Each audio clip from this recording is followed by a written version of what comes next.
कोल्हापुरात पुराच्या पाण्यातून भर पावसात रुग्णाला बोटीतून आणत रुग्णाचा जीव वाचवण्यात आला। करवीर तालुक्यातील ग्रामीण भागातील एका रुग्णाला मध्यरात्री हृदयविकाराचा त्रास जाणवू लागला।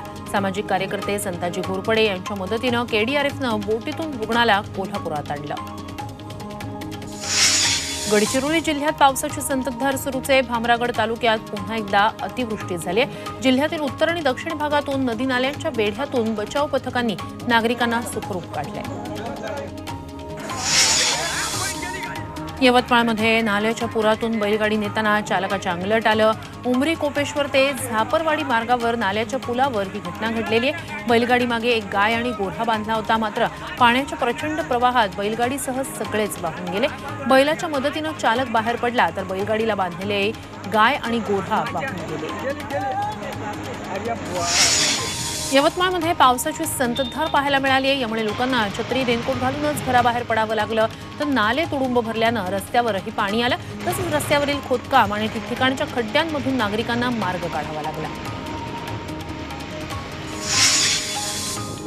धुळ्यातील मालनगावच्या धरण क्षेत्रात पावसामुळे पाण्याची आवक वाढली आहे। त्यामुळे कान नदीत पाण्याचा विसर्ग करण्यात येतोय, तर नदीपात्रात मोठ्या प्रमाणात पाणी येत असल्यानं नदीकाठच्या गावांना प्रशासनानं सतर्कतेचा इशारा दिलाय। मुंबईत पुढील 24 तासात मध्यम स्वरूपाचा पाऊस कोसळण्याची शक्यता आहे। मुंबई शहरासह उपनगरात मध्यम स्वरूपाचा पाऊस होईल असा अंदाज हवामान खात्यानं वर्तवलाय, तर काही ठिकाणी मुसळधार पाऊस होऊ शकतो। शहरात उपनगरात ताशी 40 ते 50 किलोमीटर वेगानं वारे वाहणार असल्याची माहिती आहे। सोलापुरात माळशिरस तालुक्याच्या नीरा नदीवरील बंधाऱ्याचा भराव वाहून गेला। शासनानं काही दिवसापूर्वीच लाखो रुपये खर्च करून बंधाऱ्यावरील भराव आणि रस्त्याचं काम केलं होतं, मात्र निकृष्ट दर्जाच्या कामामुळे हा भराव वाहून गेल्याचा आरोप ठाकरे गटानं केलाय। साताऱ्यातील ठोसेघर धबधब्याकडे जाणारा घाट रस्ता खचलाय। बोर्णे गावाजवळ मोठ्या प्रमाणात हा घाट रस्ता खचल्यानं वाहतुकीसाठी तो धोकादायक बनलाय। तरीही पर्यटकांची जीव धोक्यात घालून या रस्त्यावरून वाहतूक सुरूच आहे।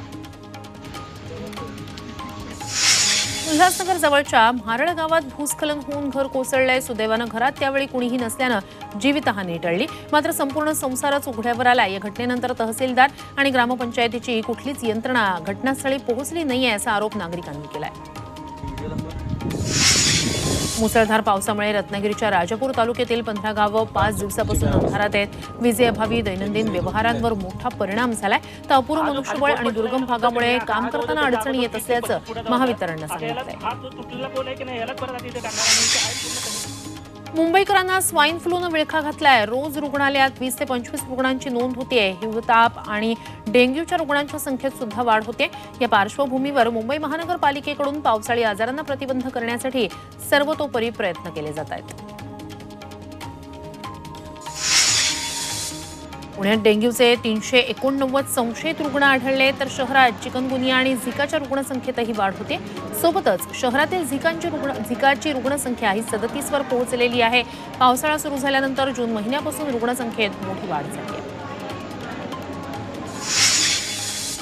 सीपी राधाकृष्णन यांनी राज्याच्या राज्यपालपदी त्यांची नियुक्ती करण्यात आलेली आहे। राष्ट्रपती द्रौपदी मुर्मू यांनी देशातील नवीन राज्यपालांच्या नियुक्त्या केल्या। सीपी राधाकृष्णन यांच्याकडे तेलंगणाचाही अतिरिक्त कार्यभार असणार आहे। केंद्रीय मंत्री अमित शहा आणि राष्ट्रवादी काँग्रेसचे अध्यक्ष शरद पवार यांच्यात चांगलीच जुंपली। पवार हे भ्रष्टाचारांचे सरदार आहेत असा हल्लाबोल अमित शहांनी केला होता। त्याला तडीपार व्यक्ती देशाचा गृहमंत्री झालाय अशा शब्दात पवारांनी पलटवार केला। तडीपार व्यक्ती देशाचा गृहमंत्री झालाय या शरद पवारांच्या वक्तव्यावरून भाजपचे केंद्रीय मंत्री पियुष गोयल आक्रमक झाले। सुप्रीम कोर्टाने अमित शहांना निर्दोष ठरवलंय, त्यामुळे या खोट्या आरोपांसाठी पवारांनी माफी मागितली पाहिजे अशी मागणी त्यांनी केली। पुणे सावित्रीबाई फुले पुणे विद्यापीठात आता आपत्ती व्यवस्थापनाचे धडे गिरवले जाणार आहेत। विद्यापीठाकडून आपत्ती व्यवस्थापनाचं शिक्षण आणि प्रशिक्षण देणारा शैक्षणिक विभाग सुरू करण्यात येणार आहे। आपत्ती व्यवस्थापनाशी निगडीत अभ्यासक्रम तयार करण्यास विद्यापीठाकडून सुरुवात झाली आहे।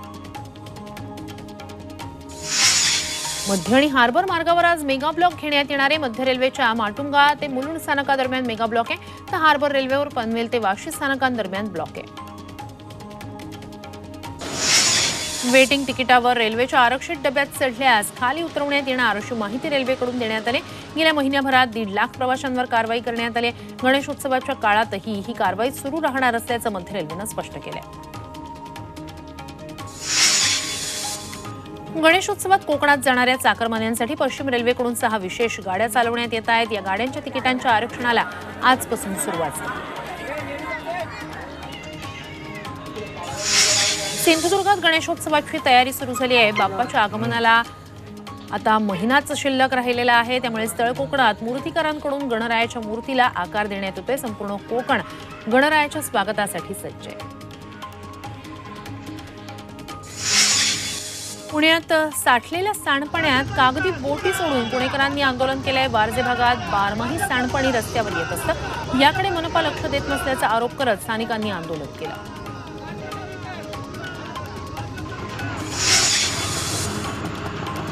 उल्हासनगरच्या भाटिया चौक ते कुर्ला कॅम्प परिसरातील रस्त्याची अक्षरशः चाळण झाली आहे। याचा नाहक त्रास नागरिकांना सोसावा लागतोय। रस्त्यावर जवळजवळ 8 ते 10 फूट लांबीचे खड्डे पडले आहेत। खड्ड्यांमुळे या परिसरात वाहनांच्या लांबच लांब रांगा लागत आहेत। जळगावच्या नशिराबाद टोलनाका इथे वाघाची तस्करी करणाऱ्या टोळीला अटक करण्यात आली। 6 आरोपींना ताब्यात घेण्यात आले। यात 2 महिलांचा समावेश आहे। त्यांच्याकडून वाघाची कातडी, 5 मोबाईल, 2 दुचाकी आणि इतर साहित्य जप्त करण्यात आले। उरणमधल्या 20 वर्षीय तरुणीवर वार करून तिची निर्घृण हत्या करण्यात आली। या तरुणीचा मृतदेह पनवेल रेल्वे स्थानकात लगतच्या झुडपात आढळलेला आहे। ही हत्या दाऊद शेख यानं केल्याचा संशय व्यक्त करण्यात येतोय। त्यानुसार उरण पोलीस या व्यक्तीचा शोध घेत आहेत। एमडी तस्करी प्रकरणात फरार आरोपीला नागपूरच्या एनडीपीएस पथकानं अटक केली आहे। शेख अतिक शेख लतीफ असं आरोपीचं नाव आहे। कारवाई दरम्यान 2 गावठी पिस्तूल आणि 13 जिवंत काडतुसं जप्त करण्यात आली आहेत।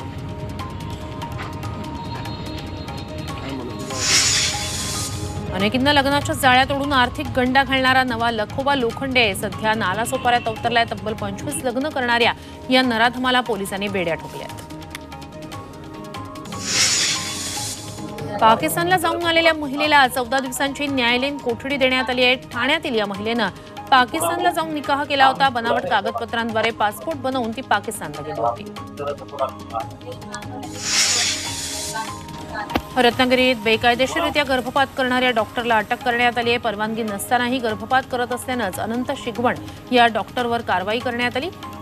टीआरपी या भागातील साई हॉस्पिटलमध्ये हा डॉक्टर कार्यरत होता।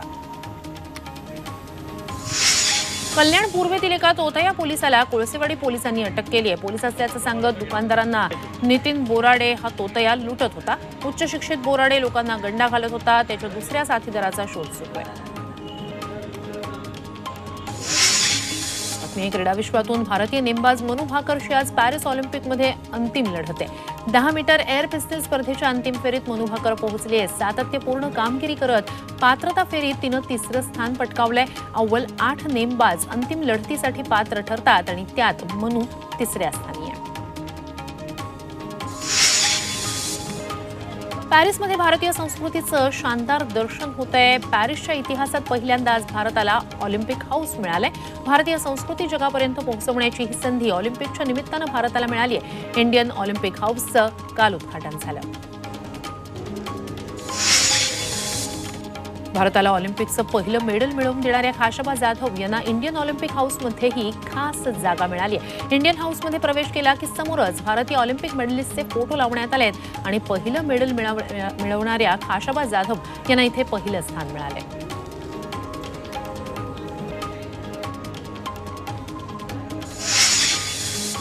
पहिल्या टी20 सामन्यात भारतानं श्रीलंकेचा 43 धावांनी पराभव केलाय। कर्णधार सूर्यकुमार यादव आणि ऋषभ पंत यांच्या शानदार खेळीच्या जोरावर भारतानं श्रीलंकेसमोर 214 धावांचं लक्ष्य ठेवलं होतं। अखेरच्या षटकात रियान परागनं सलग 2 विकेट घेत श्रीलंकेला ऑल आऊट केलं।